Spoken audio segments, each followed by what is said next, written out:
Double smart బాగుందన్న, పర్లేదు, చూడొచ్చు, మంచి సినిమానే.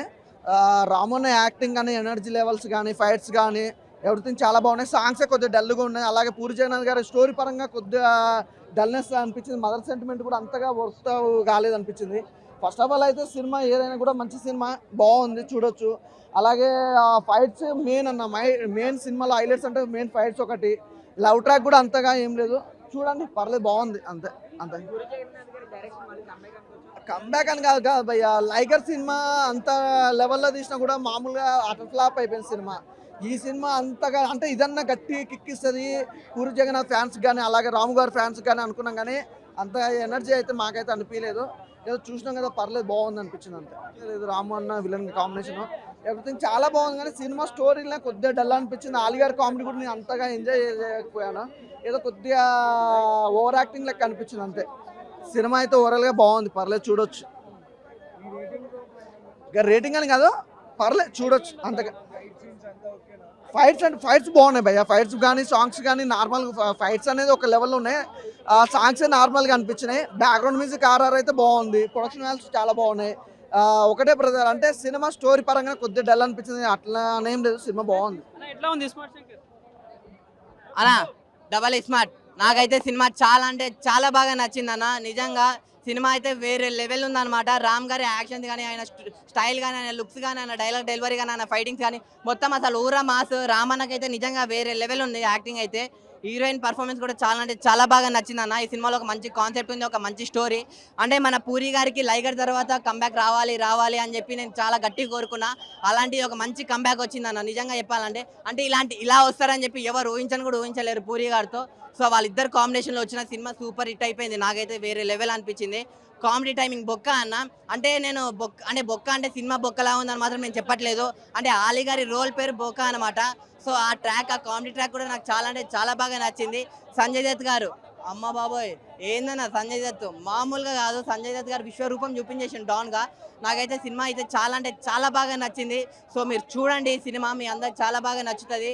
అంటే నెగిటివ్ చాలా మంది ఎర్రి పుష్పాలు వీళ్ళందరూ తప్పు చెప్తున్నారు, అంటే వాళ్ళకి నచ్చలేదని చెప్తున్నారు. నాకైతే నచ్చింది. సో చెప్తున్నా కదా, మీరు సినిమా చూడండి, మీ అందరు పైసా వసూలు సినిమా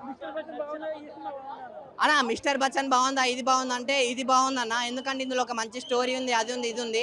సో దీని తర్వాత మిస్టర్ బచ్చన్ కూడా చూడండి, హీరోయిన్ కూడా బాగుంది అందులో కూడా అన్న. నచ్చిన డైలాగ్ అంటే డైలాగులు అంత గుర్తులేవన్న. పూరి గారి డైలాగులు అన్ని, ఒక్కొక్క డైలాగ్ 100 డైలాగులు ఉన్నాయి సినిమాలో, అన్ని డైలాగులు ఒక మార్కే అనమాట.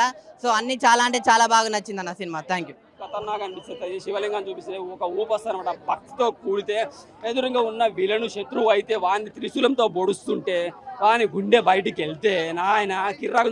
తెలంగాణ యాసలో తెలంగాణ డైలాగులు కొట్టుకుంటూ కిర్రాకు చేసుకుంటూ నాకైతే ఒకటే డైలాగ్ గుర్తొస్తుంది, మర్చిపోయిన అన్ని. ఈ అమ్మరే నాకు చెప్పకుండా నా సినిమా ప్లాన్ చేస్తారా అనే డైలాగు నేనే కొడుతున్నా ఇంత ఊపుతో. సో యువత ఎట్లా ఉంటారో చూసుకోండి. 1 Man Army పూరి ఎక్కడికి పోలే, మన మధ్యలో ఉన్నాడు, ఖతర్నాక్ సినిమాలు ఇస్తున్నాడు. చార్మి కౌర్తో కలిసి ఇట్లనే ఉండండి, మీ జోడికి ఇట్లనే కలిసి ఉండాలి. మీరు ఏమన్నా చేసుకోండి, తిట్లన్నా తినండి, ట్రోలర్స్తో ట్రోలింగ్ అన్నా చేసుకోండి.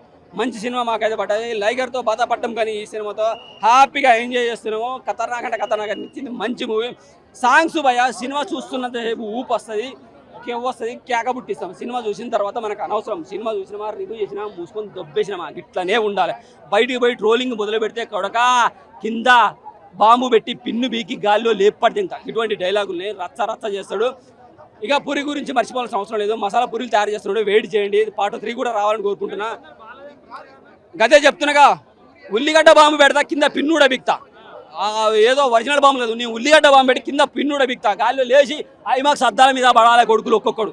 వచ్చి గల్లీలో డైలాగులు కొడితే ఢిల్లీ దాకా వినపడతాయి. ఎందుకంటే ఆడ సంజయ్ దత్ కూడా ఉన్నాడు. గల్లీ డైలాగులు ఏ రేంజ్లో పోతాయో నార్త్ ఇండియా మొత్తం వినపడతాయి, సంజయ్ దత్ ఉన్నాడు కాబట్టి. సో సినిమాకి భయ్యా పూరి ఎక్కడికి పోలేదు, రామ్ పోతున్న ఎక్కడికి పోలేదు, అందరు సినిమాలో ఉన్నారు, పర్ఫెక్ట్గా చేసారు.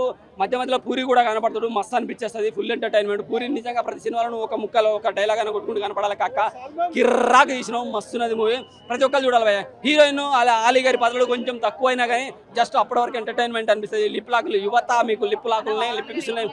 3+ అయితే నేను ఇస్తాను కాక, సూపర్ ఉంది. Thank you. Hi, hello. Mesmerize చేసే మూవీ ముచ్చట్లు, రిలీజ్ అయిన వెంటనే రివ్యూస్, మీ అభిమాన తారల రియల్ స్టోరీస్, సినిమా సమాచారం ఏదైనా క్షణాల్లో మీ చెంతకు. మరింకెందుకు ఆలస్యం, యోయో సినీ టాకీస్ ని సబ్స్క్రైబ్ చేసుకోండి. హలో నోటిఫికేషన్ కోసం గంట కొట్టడం అస్సలు మర్చిపోకండి.